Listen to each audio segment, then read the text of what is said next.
Good morning, ladies and gentlemen. At today's press conference, we will hear from Governor Cox, FBI Director Kash Patel, and Sheriff Mike Smith. We also have with us Utah DPS Commissioner Bo Mason, Lieutenant Governor Deidre Henderson, FBI Special Agent in Charge Robert Bowles, and local and federal law enforcement partners. Following the remarks today, Governor Cox, Director Patel, and Commissioner Mason will take questions. Thank you.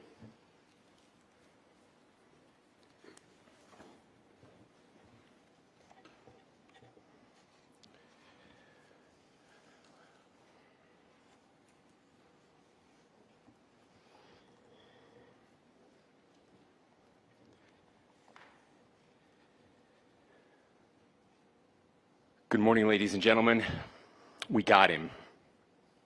On the evening of September 11th, a family member of Tyler Robinson reached out to a family friend who contacted the Washington County Sheriff's Office with information that Robinson had confessed to them or implied that he had committed the incident. This information was relayed to the Utah County Sheriff's Office and scene investigators at Utah Valley University. This information was also conveyed to the FBI. Investigators reviewed additional video footage from UVU surveillance and identified Robinson arriving on UVU campus in a gray Dodge Challenger at approximately 8:29 a.m.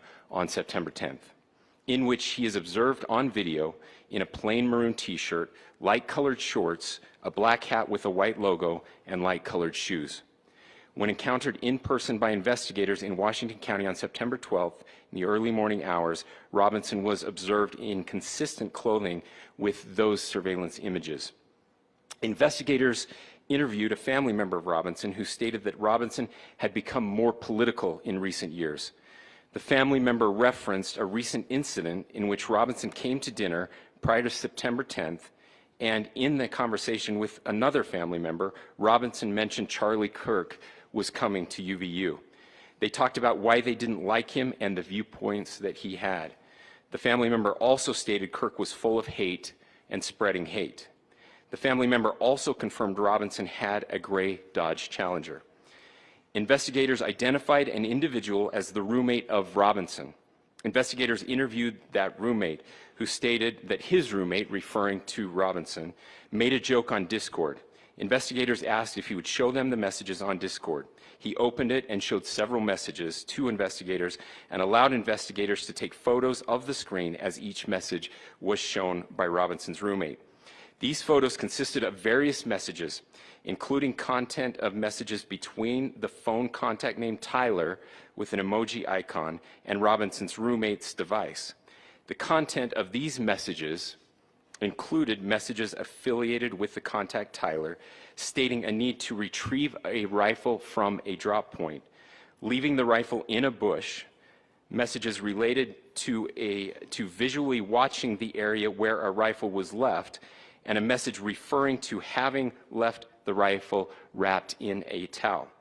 The messages also refer to engraving bullets and a mention of a scope and the rifle being unique. Messages from the contact Tyler also mentioned that he had changed outfits. I know there has been speculation as well as to the writing on those casings, those bullet casings, and I believe we have that as well. And I will share that with you now.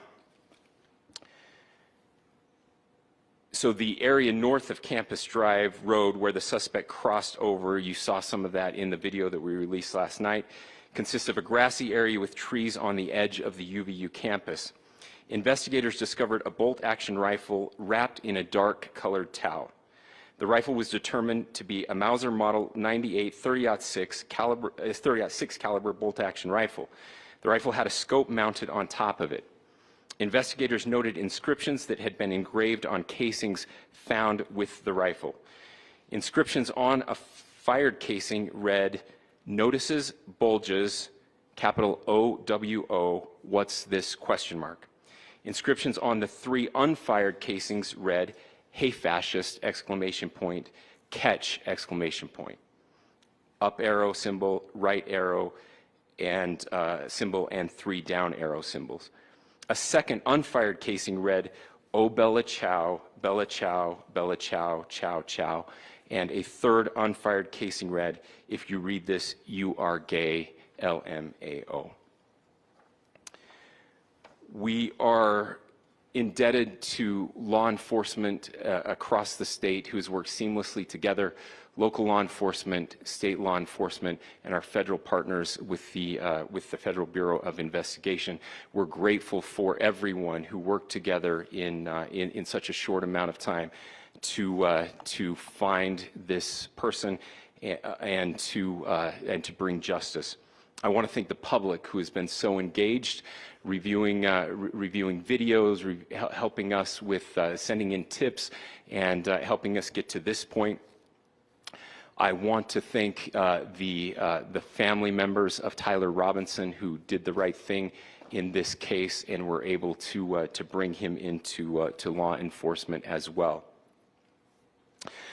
I especially want to thank the family of Charlie Kirk, Erica, Charlie's parents, his children. I want us to be thinking of them as we bring justice in this case. They will be involved in that justice. We will be working very closely with them as we move through this process as well. This is a very sad day for our country, a terrible day for the state of Utah. But I'm grateful that at this moment we have an opportunity to bring closure to this very dark chapter in our nation's history. With that, I will now turn the microphone over to the Director of the FBI, Kash Patel. Thank you, Governor. This is what happens when you let good cops be cops. The FBI and our partners are proud to stand here today together to bring justice to the family of Charlie Kirk and honor his memory. I want to express my deep gratitude to President Trump, the Vice President, and the entire White House who have been so incredibly supportive with both resources and just personally to the FBI as a team. They had our backs the entire way, and I just want to express my gratitude for giving us the resources we need to operate in this space to bring this sort of justice at this sort of speed. In 33 hours, we have made historic progress for Charlie. Governor Cox, our partnership has been absolutely incredible these last few days. Our partnership will endure. Your state and local partners, your sheriffs, your DPS community has been unbelievably impressive in the hardest of times. And a case like this cannot be solved, cannot be brought without partnering with your state and local authorities. The FBI has a certain role to play, and we will play that role, and we will lead out for the federal government. But Governor Cox, we are so grateful for your state partnership that led out on this investigation. A little bit of the timeline. Charlie was shot at 12:23 p.m. on Wednesday. The first FBI agents arrived on scene in 16 minutes with chiefs of police at 12:39 and secured the scene. The FBI immediately launched fixed-wing assets. We utilized these assets to transport personnel, specialty technicians, hostage rescue teams. We also utilize these assets to go back and forth from the East Coast and here in Utah to transport forensic evidence and other evidence that will be analyzed and is being analyzed at our FBI laboratories in Quantico and other laboratories, including the ATF. At my direction, the FBI released the first set of FBI photos of the suspect at 10 a.m. local time on 9/11. Then, shortly thereafter, the FBI reward of $100,000 was released at 10:45 a.m. local. Myself and Deputy Director Bongino arrived on the scene at approximately 5:30 p.m. on 9/11. The governor led a press conference last night at approximately 8 p.m., where at my direction, the FBI released a never-before-seen video of the suspect. We also released new images to the public of the suspect. And just last night, the suspect was taken into custody at 10 p.m. local time. In less than 36 hours, 33 to be precise, thanks to the full weight of the federal government and leading out with the partners here in the state of Utah and Governor Cox, the suspect was apprehended in a historic time period. And I want to highlight what Governor Cox said. This would not have been possible without you, the media, and you, the public. That's why we went so public, so fast, and we're so transparent, and we're committed to that transparency. The crime scene, just a little bit there. It is a large crime scene. State and local authorities, along with federal authorities, processed that crime scene quickly, and I even had the ability to walk through that crime scene and walk through the steps the suspect took to learn more about what was needed and what resources we needed to bear to create a full picture for the FBI and leadership back in Washington. Furthermore, thankfully to state and local partners, forensic evidence has been seized and continues to be garnered. Forensic evidence has already been evaluated at FBI laboratories in Quantico and state and local authorities here. We will continue to process evidence as we see it, as we collect it, and we will continue to deliver it to Governor Cox and his team. Last night, we had a total of approximately 7,000 7,000 leads. As of this morning, thanks to your great work, we have over 11,000 leads that were called in to the FBI. And we are running out every single lead that we can. Every one of those leads will be run out. The arrest is a testament to the dedication of good law enforcement being great and partnerships in law enforcement, which I've tried to highlight as my tenure as the director of the FBI. There is no better relationship for law enforcement than the FBI to partner with state and local authorities, and you've seen it here in these last few days. The FBI Salt Lake field office, along with our offices in LA, Phoenix, Denver, San Antonio, Las Vegas, Pittsburgh, Buffalo, our headquarters component in Quantico, all participate in the FBI. I want to express my deep gratitude to the employees of the FBI, the men and women, the evidence response team tacticians, the special operators, the agents, the support staff. You have done monumental work in historic time when the public, who had a right to demand such an expeditious solving of an investigation, the FBI answered that call diligently, critically important to our nation, and we delivered. And I'm proud to be their leader, and I'm proud to be the director of the FBI.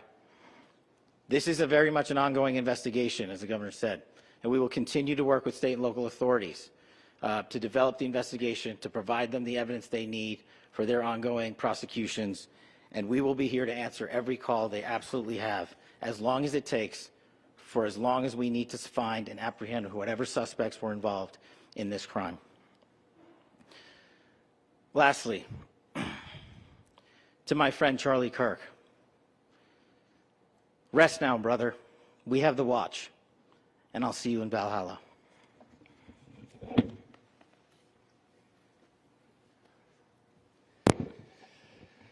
Thank you, and good morning.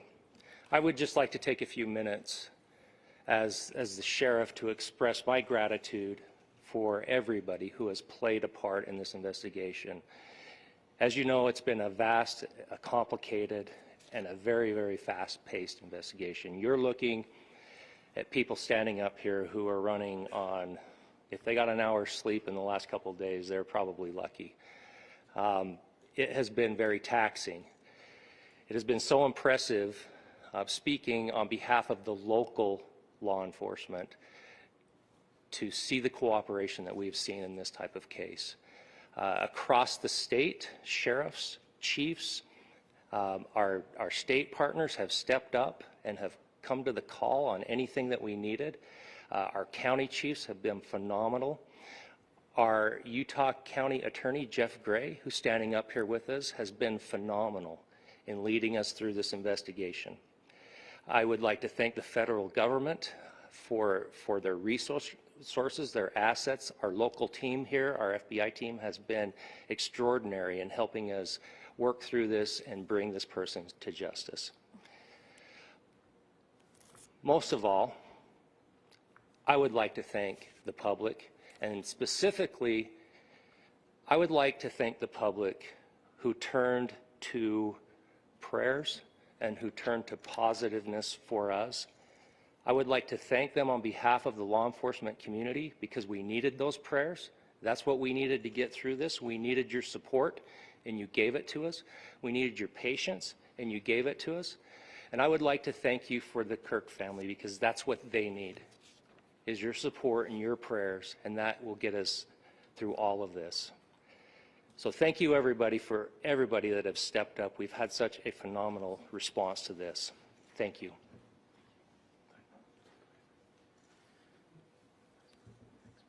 I also want to give a special thanks to the Attorney General and the Department of Justice. Their unwavering support and their commitment to justice is shown true here. And without AG Bondi and Deputy Attorney General Todd Blanche and the resources they brought to bear, we would not have been able to complete our mission. And I just want to say special thanks. It's an honor to be a part of the Department of Justice. Thank you again to our incredible law enforcement team who has worked so hard. Sheriff, I got a solid 90 minutes last night, so I'm probably the most well-rested person up here. Ladies and gentlemen, I get the microphone, so I hope you'll permit me a moment just to share a few more thoughts about where we are and how we got here and maybe a little bit of where we go from here. I don't want to get too preachy, but I think it's important that we, with eyes wide open, understand what's happening in our country today. I've heard people say, well, why are we so invested in this? There's violence happening all across our country. And violence is tragic everywhere. And every life taken is a child of God who deserves our love and respect and dignity. This is certainly about the tragic death, political assassination of Charlie Kirk. But it is also much bigger than an attack on an individual. It is an attack on all of us. It is an attack on the American experiment. It is an attack on our ideals. This cuts to the very foundation of who we are, of who we have been, and who we could be in better times. Political violence is different than any other type of violence for lots of different reasons. One, because in the very act that Charlie championed of expression, that freedom of expression that is enshrined in our founding documents, in having his life taken in that very act, makes it more difficult for people to feel like they can share their ideas, that they can speak freely. We will never be able to solve all the other problems, including the violence problems that people are worried about, if we can't have a clash of ideas safely and securely.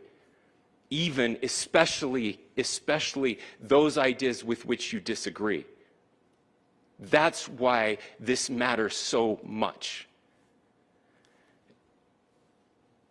Over the last 48 hours, I have been as angry as I have ever been, as sad as I have ever been. And it was, as anger pushed me to the brink, it was actually Charlie's words that pulled me back. I'd like to share some of those. And specifically right now, if I could, I need to talk to the young people in our state, in my state, and all across the country. As President Trump reminded me, he said, you know who really loved Charlie? The youths. And he's right. Young people loved Charlie, and young people hated Charlie. And Charlie went into those places anyway. And these are the words that have helped me. Charlie said, when people stop talking, that's when you get violence. He said, the weak can never forgive. Forgiveness is the attribute of the strong. The only way out of the labyrinth of suffering is to forgive. Welcome without judgment, love without condition, forgive without limit. He said, always forgive your enemies. Nothing annoys them so much. A few months ago, I referenced this last night, Charlie posted to social media, when things are moving very fast and people are losing their minds, it's important to stay grounded. Turn off your phone, read scripture, spend time with friends, and remember, internet fury is not real life. It's going to be okay. He again said, when you stop having a human connection with someone you disagree with, it becomes a lot easier to commit violence. He said, what we as a culture have to get back to is being able to have a reasonable agreement, where violence is not an option. Now, again, to my young friends out there, you are inheriting a country where politics feels like rage. It feels like rage is the only option. But through those words, we have a reminder that we can choose a different path. Your generation has an opportunity to build a culture that is very different than what we are suffering through right now. Not by pretending differences don't matter, but by embracing our differences and having those hard conversations. I think we need more moral clarity right now. I hear all the time that words are violence. Words are not violence. Violence is violence. And there is one person responsible for what happened here. And that person is now in custody and will be charged soon and will be held accountable. And yet, all of us have an opportunity right now to do something different. I want to thank my fellow Utahns. This bad stuff happens. For 33 hours, I was praying that if this had to happen here, that it wouldn't be one of us. That somebody drove from another state, somebody came from another country. Sadly, that prayer was not answered the way I had hoped for, just because I thought it would make it easier on us if we could just say, hey, we don't do that here. And indeed, Utah is a special place. We lead the nation in charitable giving. We lead the nation in service every year. But it did happen here. And it was one of us. But I want you to look at how Utahns reacted the last 2 nights. There was no rioting. There was no looting. There were no cars set on fire. There was no violence. There were vigils and prayers and people coming together to share the humanity. And that, ladies and gentlemen, I believe is the answer to this. We can return violence with violence. We can return hate with hate. And that's the problem with political violence, is it metastasizes. Because we can always point the finger at the other side. And at some point, we have to find an off-ramp, or it's going to get much, much worse. But see, these are choices that we can make. History will dictate if this is a turning point for our country. But every single one of us gets to choose right now if this is a turning point for us. We get to make decisions. We have our agency. And I desperately call on every American, Republican, Democrat, liberal, progressive, conservative, MAGA, all of us to please, please, please follow what Charlie taught me. I'll just conclude with words I share often from a friend and author Yuval Levin, who was asked if he was optimistic about our country. And he said, I'm not optimistic. He said, I hate optimism. Like, that sounds bad. But he said, optimism is a vice. It's this idea that good things are just going to happen.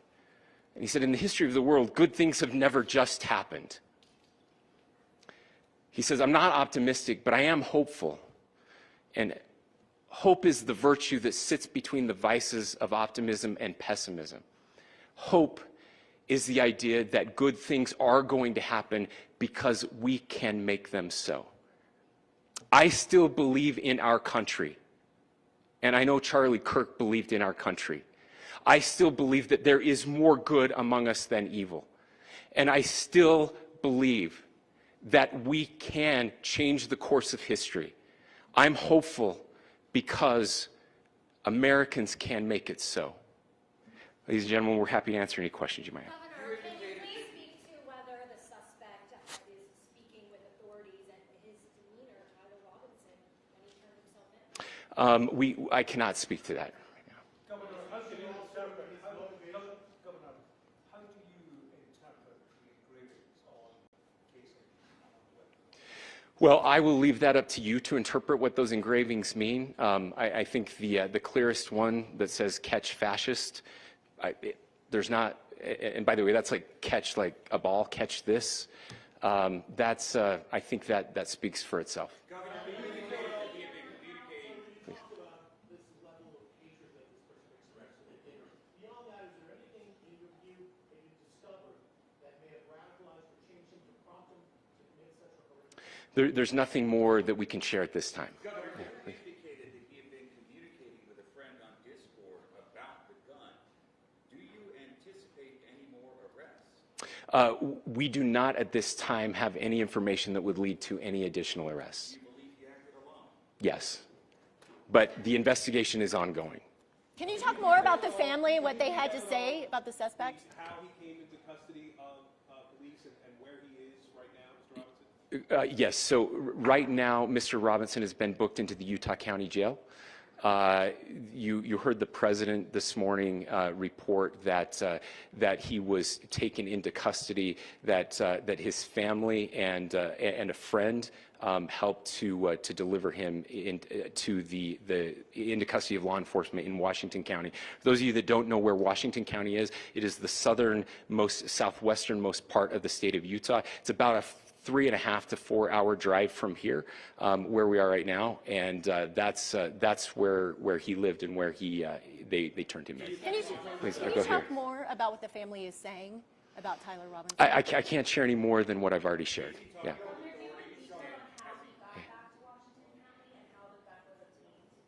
So how we obtained the gun was found here. So I don't have much more details on that. We do know that he drove. We had his car here on campus, and then we had his car going south back to the St. George. It's actually the city of Washington in Washington County. Is he talking with authorities and did he discuss a motive? I'm sorry? We don't have any information that would lead us to believe that. Yes, in fact, it was just released. Yes. Talking with authorities and did he discuss a motive? I can't answer that right now. Yeah, thank you. Over here.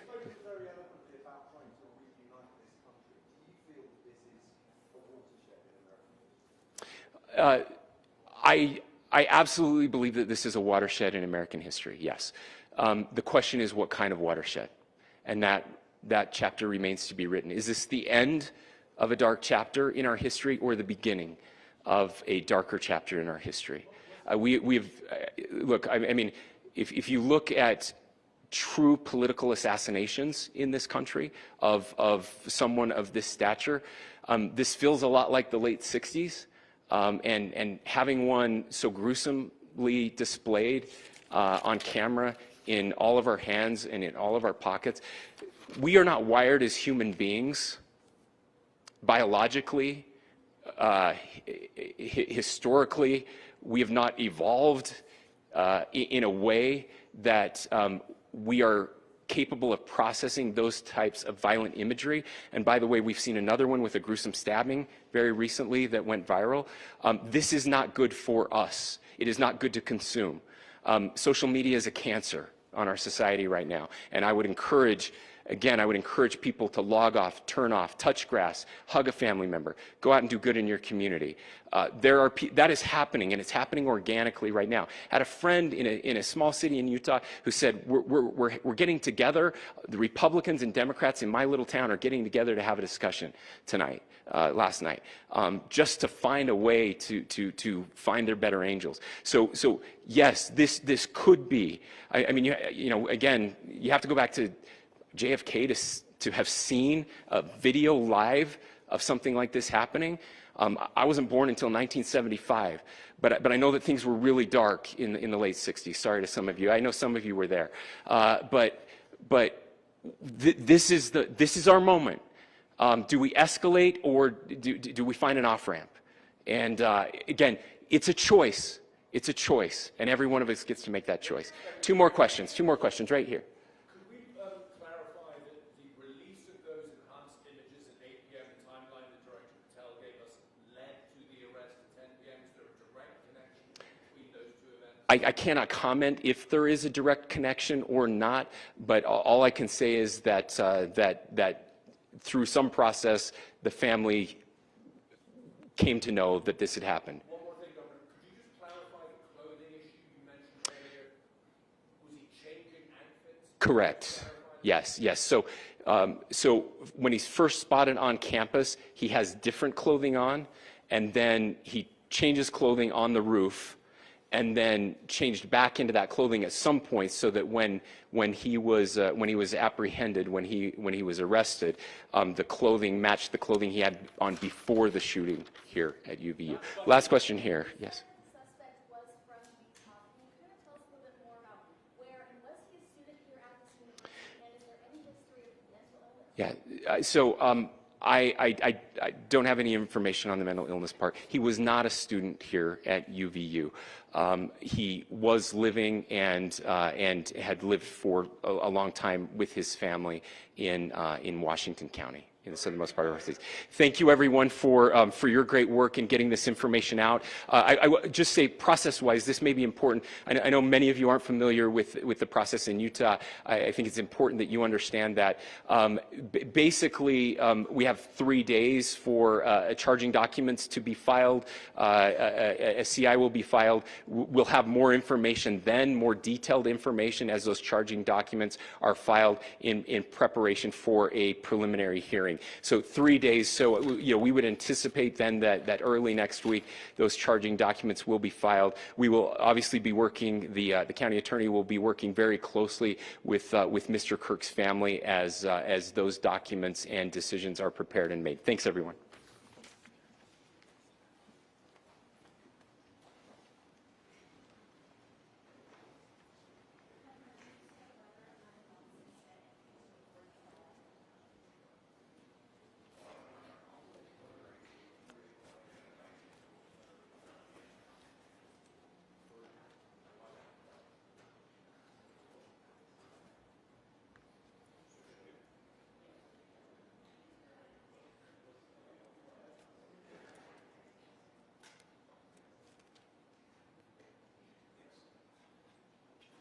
Mic check, testing 1 2 3. Mic check 1 2 3, testing 1 2 3.